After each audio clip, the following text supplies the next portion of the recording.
السلام علیکم۔ اگر چینل پر نئے ہو تو سبسکرائب کرنا نہ بھولیے گا۔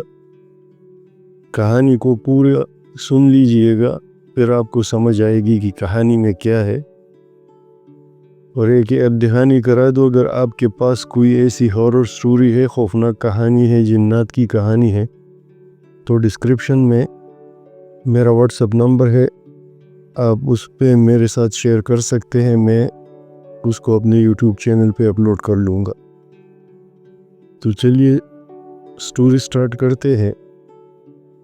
میری پھوپھی نے ہمیں واقعہ سنایا تھا، یہ ان کی زندگی کا سچا واقعہ ہے۔ وہ کہتی ہے کہ ہم ایک مکان میں شفٹ ہوئے۔ مکان کشادہ اور ہوادار تھا، صرف ایک خامی تھی کہ آبادی سے ذرا ہٹ کے تھا۔ یہ ہمیں پہلے والے مکان سے سستا پڑا تھا، اسی لیے میرے شوہر نے فوراً خرید لیا۔ ہمارے 3 بچے تھے۔ میری بیٹی سب سے چھوٹی تھی، جو کہ گھٹنوں کے بل چلتی تھی۔ مجھے اس کا زیادہ خیال رکھنا پڑتا تھا کہ کہیں اپنے آپ کو کوئی تکلیف نہ دے جائے۔ جولائی کی ایک گرم دوپہر تھی، جب میں سارے کاموں سے فارغ ہو کر بیٹی کو سلا رہی تھی۔ تب ہمارا گھر کا مکمل سامان سیٹ نہیں ہوا تھا۔ میں آہستہ آہستہ سامان سیٹ کر رہی تھی۔ میرا زیادہ وقت سیٹنگ میں ہی گزرتا، جس کی وجہ سے میں تھک جاتی تھی۔ میں نے گھڑی میں وقت دیکھا، میرے باقی دونوں بیٹوں کے اسکول سے آنے میں آدھا گھنٹہ باقی تھا۔ میں نے سوچا تھوڑی دیر سو جاؤں، مگر اچانک ہی گٹھائیں چھا گئی۔ جب کچھ دیر پہلے آسمان بالکل صاف تھا اور تیز دھوپ تھی، مگر اب اچانک سے آسمان میں گٹھائیں چھا گئی اور فضا میں گھٹن بڑھنے لگی۔ صحن میں لگے بڑے بڑے درخت شور کر رہے تھے، کیونکہ زبردست آندھی طوفان آیا۔ میں نے جلدی سے بیٹے کے اوپر دوپٹہ ڈالا تھا کہ اس پر مٹی نہ پڑے، اور سارے دروازے کھڑکیاں بند کرنے لگی۔ پھر مجھے اچانک یاد آیا کہ میں نے کپڑے دھونے کے لیے ڈالے ہیں۔ میں نے جلدی سے سارے کپڑے اتارے اور بیٹی کو اندر کمرے میں لے آئی۔ آسمان پر اب سرخی پھیل رہی تھی۔ اچانک اندھیرا چھا گیا۔ میرے اندر خوف کی ایک لہر دوڑ گئی، کیونکہ مجھے تنہا ہونے کا احساس شدت سے ہوا۔ اچانک میری نظر سے صحن میں لگی بیری پر پڑی اور میری چیخ نکل گئی۔ میں نے دیکھا کہ ایک سرخ کپڑوں والی عورت بیری کے درخت پر بال کھولے بیٹھی ہے۔ پھر ایک زوردار دھماکہ ہوا، ساتھ ہی موسلادھار بارش شروع ہو گئی، اور میری بیٹی دھماکے سے گھبرا کر زور زور سے رونے لگی۔ بند کمروں کے دروازے خود کھل گئے۔ میں نے بیٹی کو بہلانے کی بہت کوشش کی، مگر وہ چپ نہ ہوئی۔ میں مسلسل آیت الکرسی پڑھ رہی تھی۔ مجھے اپنے بیٹوں کی فکر ہو گئی۔ میں دل میں ان کی سلامتی کے لیے ساتھ واپسی کی دعائیں کر رہی تھی۔ ہمیں یہاں آئے 4تھا دن تھا، اور پہلی بار یہ مکان مجھے عجیب سا لگا۔ میں اس کو موسم کا اثر اور تنہائی کی وجہ قرار دیتی، اگر میں اپنی آنکھوں سے کچھ دیر پہلے بیری پر سرخ کپڑوں والی عورت کو غائب ہوتے نہ دیکھ لیتی۔ میں نے دل میں فیصلہ کر لیا کہ ہم مکان چھوڑ دیں گے، مگر میں جانتی تھی میرے شوہر کو میری بات کا یقین نہیں آئے گا۔ اچانک بارش رک گئی اور درخت جھومنے بند ہو گئے۔ دروازے کھڑکیاں بجنی بند ہو گئی۔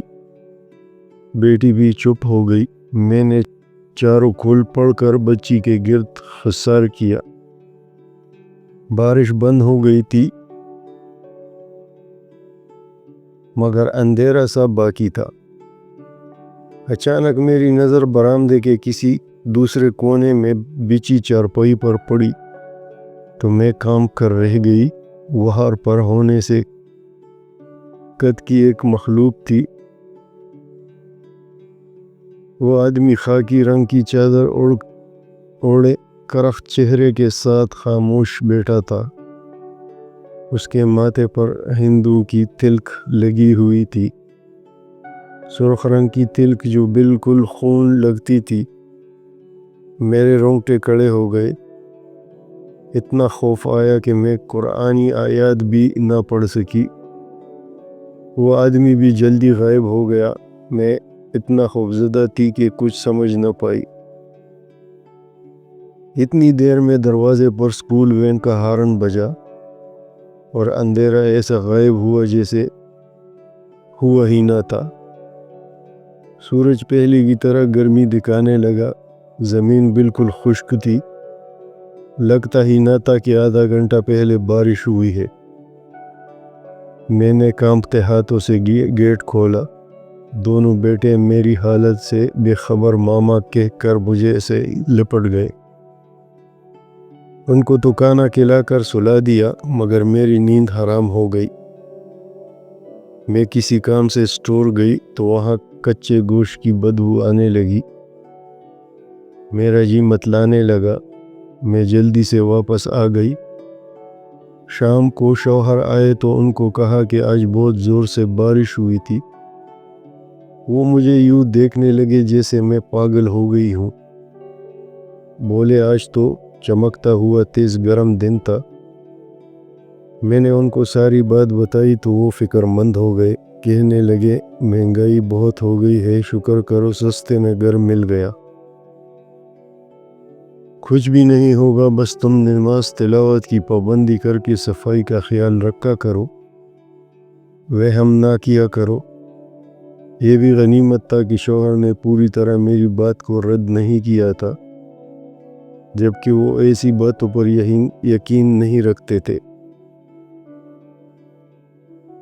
اسی رات ہم صحن میں چارپائیاں بچھائے سو رہے تھے۔ فضا میں بہت خبث تھی، پنکھے کی ہوا ہی گرم لگ رہی تھی۔ میں نے آنکھ کھولی شدید پیاس کے احساس سے تو دیکھا کہ بچی غائب تھی۔ مجھے برآمدے سے کھلکھلانے کی آواز آنے لگی۔ میرے دل دک دک سے رہ گئی۔ میں نے انتہائی پریشانی میں شوہر کو اٹھایا، ان کو بتایا۔ وہ بڑبڑا کر اٹھ گئے۔ لائٹ آن کر کے دیکھا کہ سامنے فرش پر بچی بیٹی کھلکھلا رہی تھی اور اس کے ہاتھ میں نرم و ملائم سفید رنگ کی بلی کی دم تھی جسے وہ کھینچ کر خوش ہو رہی تھی۔ میں نے جلدی سے بچی کو اٹھایا اور رونے لگی۔ بلی دم دبا کر بھاگ گئی۔ میں نے شکوے کی نظروں سے شوہر کو دیکھا جو حیران و پریشان کھڑے تھے۔ میں نے کہا اب تو آپ نے سب کچھ دیکھ لیا، میں اپنے بچوں کا نقصان نہیں برداشت کر سکتی۔ انہوں نے کہا پریشان نہ ہو، صبح کچھ کرتے ہیں، تم سو جاؤ، میں جاگ رہا ہوں۔ اور رات میں سو نہ سکی۔ میں حیران اس بات پر تھی کہ بچی اندھیرے میں بھی خوش ہو کر بلی کی دم کھینچ رہی تھی۔ اگلی صبح شوہر نے وعدہ پورا کر دیا، ہمیں امی کے گھر چھوڑ دیا۔ کچھ چھٹی کر لی اور سارا دن کسی عامل کی تلاش میں لگے رہے، مگر امی کے سامنے کوئی بھی ذکر کرنے سے منع کر دیا۔ مجھے کہا کہ میں ساس سے یہ کہوں کہ گھر میں مرمت کا کام ہو رہا ہے جس میں 3 سے 7 دن لگیں گے۔ اصل میں اتنے دن عامل نے وہاں چلہ کاٹنا تھا، ہمیں اتنے دن چھوڑ کر خود عامل کے ساتھ اس مکان میں رہے۔ 7ویں دن وہ ہمیں گھر لے آئے۔ اس روز ہم نے مکان کو صاف کیا اور قرآن کا ختم کروا کر نیاز بالٹی۔ اب وہ گھر پراسرار اور وحشتناک نہیں رہا تھا۔ بعد میں شوہر نے بتایا کہ بہت شیطانی اور جادوئی عمل تھا جو اس مکان میں ہم سے پہلے رہنے والوں پر کروایا گیا تھا۔ یہاں جنات کا بسیرا تھا جو ہندو تھے۔ مجھے ہندو وہ چھوٹے قد کا آدمی یاد آ گیا جس کے ماتھے پر تلک تھی۔ میں کانپ گئی اور اللہ کا شکر ادا کیا ہم سب محفوظ رہے۔ اس کے بعد مجھے کبھی کسی قسم کا خوف محسوس نہیں ہوا، نہ کچھ نظر آیا۔ یہ تھی آج کی کہانی۔ امید کرتا ہوں آپ کو پسند آ جائے گی۔ آپ کے ساتھ اگر کوئی بھی اس طرح کی سٹوری، ہارر سٹوری، خوفناک جنات کی کوئی کہانی یا بیتی ہو تو ڈسکرپشن میں واٹس ایپ کا نمبر ہے، اس پہ میرے ساتھ آپ شیئر کر سکتے ہیں۔ اگلے ویڈیو تک اللہ حافظ۔